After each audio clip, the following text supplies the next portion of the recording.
दशवर्षसहस्राणि तपस्तप्यति यो नरः ततुल्यं फलमाप्नोति द्वादशी व्रतकृन्नरः। अर्थात जो व्यक्ति अपने जीवन में केवल एक बार भी एकादशी व्रत का पालन कर लेता है उसे 10,000 वर्षों के एकादशी व्रतों का पुण्य प्राप्त हो जाता है।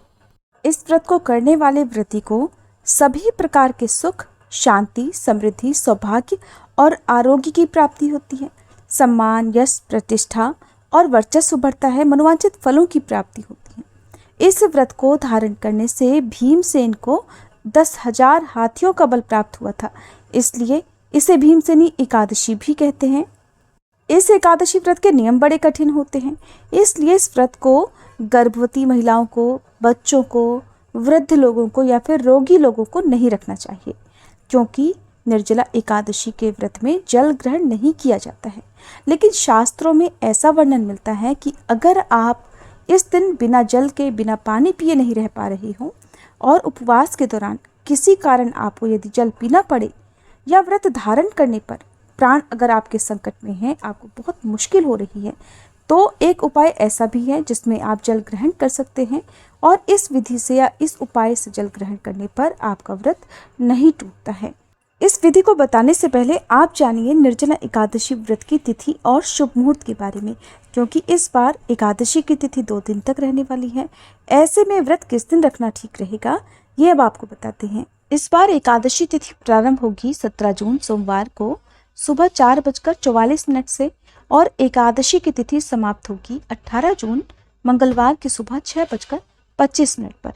एकादशी की तिथि 2 दिन तक है। ऐसे में दूसरे दिन वाली एकादशी, जिसमें द्वादशी भी मिली हुई होगी, इस तिथि में उपवास करना सभी भक्तों के लिए, चाहे गृहस्थ जन हो चाहे वैष्णव जन हो, सभी लोगों के लिए शुभ फलदायी रहेगा। इसलिए इस बार केवल 18 जून मंगलवार के दिन ही एकादशी का व्रत रखा जाएगा और दशमी तिथि के नियमों का पालन आपको 17 जून को करना होगा। भगवान विष्णु को भोग में इस दिन तुलसी पत्र जरूर अर्पित किए जाते हैं, तो तुलसी पत्र भी आप या तो सोमवार को सुबह सूर्योदय से पहले ही तोड़कर रख लें या फिर आप शनिवार के दिन भी तोड़कर रख सकते हैं, क्योंकि रविवार के दिन तुलसी पत्र नहीं तोड़े जाते हैं। और क्योंकि ज्येष्ठ के महीने में बहुत अधिक गर्मी पड़ती है, ऐसे में एकादशी के दिन जल अर्पित ना करने से तुलसी का पौधा मुरझा या सूख सकता है, तो आप तुलसी के पौधे को छांव में रख सकते हैं। जिस दिन आप एकादशी व्रत रखें, केवल उसी दिन तुलसी के पौधे में जल अर्पित ना करें, उससे पहले और उसके अगले दिन आप तुलसी जी में जल जरूर अर्पित करें। द्वादशी तिथि प्रारंभ होगी 18 जून मंगलवार की सुबह 6:26 से और इसी के साथ ही हरिवासर का समय भी शुरू हो जाएगा। 19 जून बुधवार को सुबह 7:28 पर द्वादशी तिथि समाप्त होगी और हरिवासर का समय 18 जून मंगलवार की दोपहर 12 बजे तक समाप्त होगा। नियमों के अनुसार हरिवासर में व्रत नहीं खोला जाता है, इसलिए 19 जून बुधवार को सुबह 5:45 से 7:28 के बीच में निर्जला एकादशी व्रत का पारण किया जाएगा, यानी उपवास खोला जाएगा। निर्जला एकादशी के व्रत में एकादशी व्रत के ब्रह्म मुहूर्त से लेकर अगले दिन द्वादशी तिथि के सूर्योदय तक जल पीना वर्जित माना जाता है। ऐसे में सबसे पहले तो आप एकादशी के दिन ब्रह्म मुहूर्त से पहले पहले उठकर, यानी कि 3:30 बजे से पहले पहले भरपूर मात्रा में जल का सेवन कर सकते हैं और उसके बाद विधि विधान से व्रत का संकल्प लेकर व्रत प्रारंभ कर सकते हैं। दिन भर आप निर्जल निराहार रहकर व्रत रख सकते हैं। द्वादशी तिथि को ही जल ग्रहण करना होता है।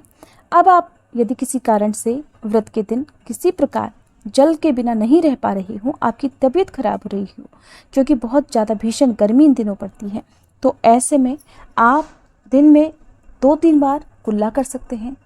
मुंह गीला करने से एक तो आपका मुंह नहीं सूखेगा, आपको परेशानी कम होगी। दिन भर में 2-3 बार आप कुल्ला कर सकते हैं। ध्यान रखें पानी गले से नीचे ना जाए। और अगर इसके बाद भी आपको यदि जल की आवश्यकता हो तो फिर आप दिन में किसी भी समय एक उपाय कर सकते हैं, एक विधि से जल ग्रहण कर सकते हैं। आप पहले सच्चे मन से ओम नमो भगवते वासुदेवाय या हरे कृष्ण महामंत्र का कम से कम 11 बार जाप करें।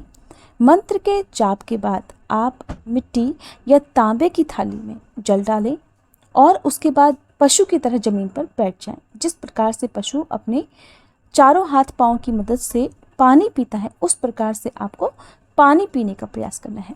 पशु की तरह, यानी कि घुटने और बाजू के बल आप जमीन पर बैठ जाएं फिर आपने जिस थाली में जल रखा है वो आप जल जीभ से ग्रहण करें। थोड़ा सा जल आप ग्रहण कर लें। इसके बाद जो जल थाली में बच जाता है उसे आप घर से बाहर फेंक जाएं, क्योंकि थाली में जूठा जल नहीं छोड़ा जाता है।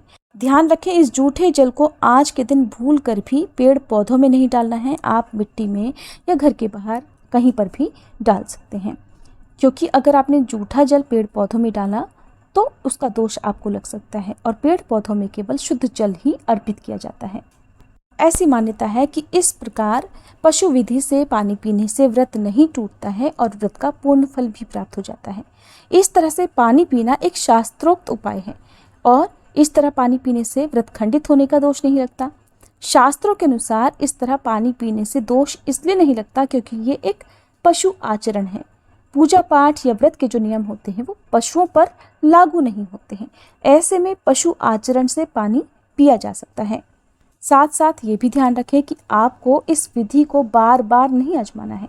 बार बार इस विधि से आपको जल नहीं पीना है, क्योंकि यदि आप पेट भरने की इच्छा से पानी पी रहे हैं तो आपका व्रत खंडित हो सकता है। आप दिन भर में केवल 1 या 2 बार इस विधि से जल ग्रहण कर सकते हैं। धार्मिक मान्यताओं के अनुसार निर्जला एकादशी के व्रत का पूरा फल तब मिलता है जब इस व्रत का पारण सही और निश्चित मुहूर्त में किया जाए। धार्मिक मान्यताओं के अनुसार व्यक्ति को पारण शुभ मुहूर्त के अंदर द्वादशी तिथि में ही करना चाहिए। इस व्रत को रखने वाले लोगों को सुबह स्नान आदि से निवृत्त होने के बाद भगवान विष्णु को प्रणाम करके पूजा करके फिर ब्राह्मणों को भोजन कराना चाहिए और उन्हें अपनी सामर्थ्य के अनुसार दान दक्षिणा देकर सम्मान से विदा करना चाहिए। इसके बाद निर्धारित मुहूर्त में स्वयं के व्रत का पारण करना चाहिए। यदि आप अपने द्वारा रखे गए व्रत का पुण्य अपने किसी पारिवारिक सदस्य को अर्पित करना चाहते हो, उन्हें दान में देना चाहते हो, तो भी आप ऐसा कर सकते हैं। इसके लिए आप द्वादशी तिथि को पूजा करते समय हाथ में जल और पुष्प लेकर भगवान विष्णु के समक्ष इस प्रकार से निवेदन करें कि हे श्री हरि, आज मैं अपने द्वारा रखे गए निर्जला एकादशी व्रत का समस्त पुण्य अपने पारिवारिक सदस्य को, जिनको भी आप अर्पित करना चाहते हो, उनका मन में ध्यान करके भगवान विष्णु से कहें कि उन्हें आप समर्पित कर रहे हैं। आपके द्वारा रखे गए इस व्रत को भगवान स्वीकार करें और उसका समस्त पुण्य आपके पारिवारिक सदस्य को प्रदान करें। इसके बाद संकल्पित जल को भगवान के चरणों में समर्पित कर देना चाहिए। फिर विधि विधान से आपको जल और फल का सेवन करके व्रत खोलना चाहिए। आप शुद्ध सात्विक चीज़ों का ही सेवन करके व्रत खोलें। भूल कर भी तामसिक भोजन द्वादशी तिथि के दिन ग्रहण नहीं करना चाहिए। निर्जला एकादशी व्रत का पारण हमेशा जल से और तुलसी पत्र से या फिर पंचामृत और तुलसी पत्र से करना चाहिए। इसके बाद आप भरपूर मात्रा में जल का या शरबत का या जूस का सेवन कर सकते हैं। ये थी आज की वीडियो। जानकारी आपको अगर अच्छी लगी हो तो वीडियो को लाइक करके, यदि आपका कोई प्रश्न हो तो आप कमेंट बॉक्स में पूछ सकते हैं।